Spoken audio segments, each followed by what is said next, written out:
నమస్తే ఫ్రెండ్స్, అందరూ ఎలా ఉన్నారు? బాగున్నారా? నేను మీ భార్గవిని. ఈరోజు రాగి పిండిలో కొన్ని రకాల పప్పులు కలిపి మనం ఎలా వాడుకోవచ్చో దాని గురించి చూద్దాం. రాగులు 1 కేజీ, మిగిలిన పప్పులు ఇవి. బార్లీ, ఉలవలు, పెసలు, సగ్గుబియ్యం, మినువులు, గోధుమలు, బొబ్బర్లు, శనగలు, సోయాబీన్స్ కూడా వేస్తానండి, అవి మర్చిపోయాను. ఇవి రాజ్మా. ఈ కప్పుతో ఆ పప్పులన్నీ కొలతగా తీసుకున్నానండి. చూశారు కదా, చోడు 1 కేజీ తీసుకుంటే మిగిలిన ఈ 10 రకాల పప్పుల్ని 100 గ్రామ్స్ చొప్పున లేదా ఒక చిన్న బౌల్ తీసుకుని దాంతో ఈక్వల్ క్వాంటిటీలో ఈ అన్ని రకాల పప్పుల్ని తీసుకుని మనం ముందుగా డ్రై రోస్ట్ చేసుకోవాలి. చోళ్ళు మాత్రం మనం 4-5 సార్లు బాగా వాష్ చేసుకొని వాటిని ఎండలో ఎండబెట్టి ఆ తర్వాత డ్రై రోస్ట్ చేయండి. ఎందుకంటే చోళ్ళలో చాలా డస్ట్ ఉంటుంది. అయితే మొత్తం డ్రై రోస్ట్ చేసిన తర్వాత పప్పులన్నింటినీ మనం పిండి మడ ఆడించుకొని తెచ్చుకుంటే ఇలా చేయటం వల్ల, డ్రై రోస్ట్ చేయటం వల్ల మనకి ఎక్కువ రోజులు నిల్వ ఉంటుంది, తొందరగా పాడవదు. ఈ పిండిని మనం రాగి జావ ఎట్లా కాసుకుంటాం, సేమ్ యాజ్ ఇట్ ఈజ్ అట్లానే రాగి జావలా కాసుకోవచ్చు. కానీ రాగి జావ టేస్ట్ కన్నా ఈ పిండి టేస్ట్ చాలా బాగుంటుంది. ఒకసారి ట్రై చేసి చూడండి. ఎందుకంటే ఇందులో ఇన్ని రకాల పప్పులన్నీ కలుపుతున్నాం కాబట్టి టేస్ట్ అయితే చాలా బాగుంటుంది. దీన్ని కొంతమంది ఈ జావలో మజ్జిగ కలుపుకొని కూడా తాగుతారు. ఆ టేస్ట్ కొంతమందికి నచ్చుద్ది, అట్లా కూడా చేయొచ్చు. 1 year దాటిన పిల్లలకైతే మనం దీన్ని పేస్ట్లా ఉడకబెట్టి దాంట్లో కొంచెం బెల్లం, కొంచెం సాల్ట్, కొంచెం నెయ్యి 3 కలిపి మనం దాన్ని పేస్ట్లా చేసి పిల్లలకి పెట్టామనుకోండి, పిల్లలు చాలా హెల్తీగా ఉంటారు, చాలా యాక్టివ్గా కూడా ఉంటారు.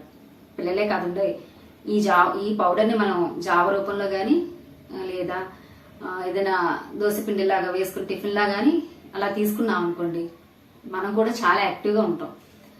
అంత తొందరగా నీరసంగా అనిపించదు. రెగ్యులర్గా తీసుకోవడం వల్ల ఇంకా మంచిది. దీన్ని మనం 2 రకాలుగా చూస్తాం. 3వది మనం అట్ల పిండిలా కూడా వాడుకోవచ్చు. ఎట్లా అంటే మనం ఇన్స్టెంట్గా అప్పటికప్పుడు పిండిని వాటర్లో కలుపుకొని దాంట్లో ఉల్లిపాయలు, పచ్చిమిర్చి, జీలకర్ర, సాల్ట్, కొంచెం దానికి సరిపడా సాల్ట్, కొత్తిమీర ఇవన్నీ కలిపి మనం దోశలా వేసుకుని తింటే కూడా చాలా బాగుంటుంది. మామూలు దోశల కన్నా ఈ పిండి దోశలు చాలా బాగుంటాయి టేస్ట్ అయితే. ఒకసారి ట్రై చేసి చూడండి. దీన్ని మనం ఇప్పుడు దోశల్లా వేసి చూద్దాం. ఓకేనా? పదండి.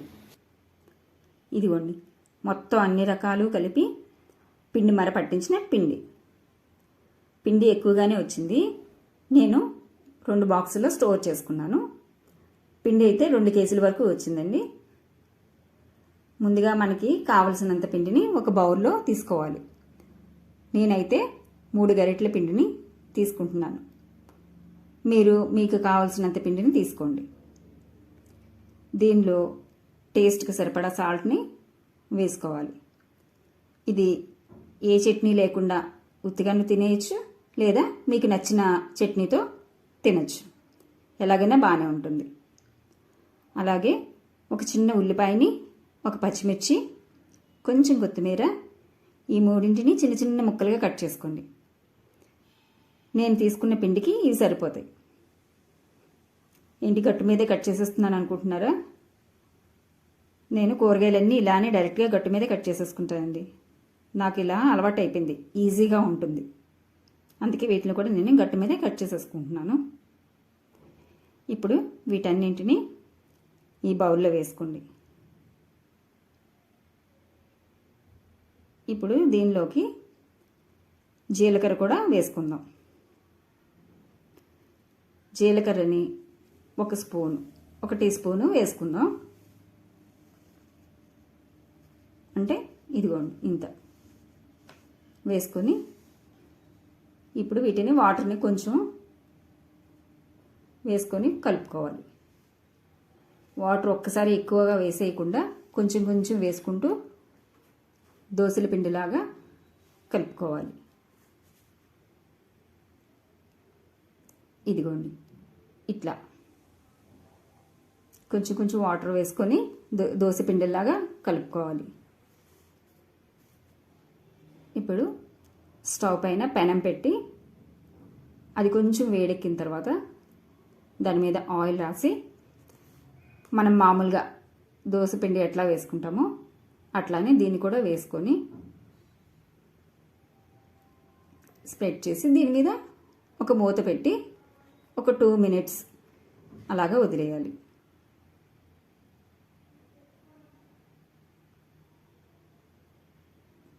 ఇదిగోండి, ఇలా మూత పెట్టి ఫ్లేమ్ని మీడియం కన్నా కొంచెం తక్కువలో పెట్టుకొని ఒక 2 minutes అలా వదిలేయాలి. 2 నిమిషాలు అయిన తర్వాత మూతని తీసి పైన కొంచెం ఆయిల్ వేసి మరలా దాన్ని తిప్పి కొంచెం సేపు కాలనివ్వాలి.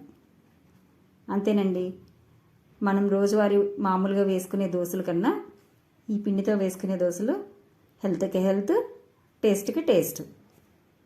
నిజమే కదండి, మన ఆరోగ్యం మన చేతుల్లోనే ఉంది. అంటే మనం రోజువారీ అలవాట్లను కొంచెం హెల్తీగా మార్చుకుంటే సరిపోతుంది. ఇదేదో కొత్తగా కనిపెట్టింది అయితే కాదండి, పూర్వపు రోజుల్లోనే ఉన్నది. కానీ ఇప్పుడు ఉన్న మన అలవాట్లకి ఇటువంటి హెల్తీ ఫుడ్ని మర్చిపోతున్నాం. ఏది ఏమైనా పాత రోజుల తిండి, పాత రోజుల మనుషులు ఎంతో హెల్తీ. అటువంటి అలవాట్లను మనం అప్పుడప్పుడు ఇలా గుర్తు చేసుకుని ఫాలో అయితే మనకే మంచిది. మన ఆరోగ్యం మన చేతుల్లోనే. ఇదిగోండి, ఇంకో దోశ కూడా రెడీ. ఇక తినడమే ఆలస్యం. చూస్తున్నారు కదా, రెండో వైపు తిప్పి కొంచెం ఒత్తుకుంటే ఈ దోశ కూడా రెడీ అయిపోయినట్టే. దీన్ని కూడా ప్లేట్లోకి తీసేసుకుందాం.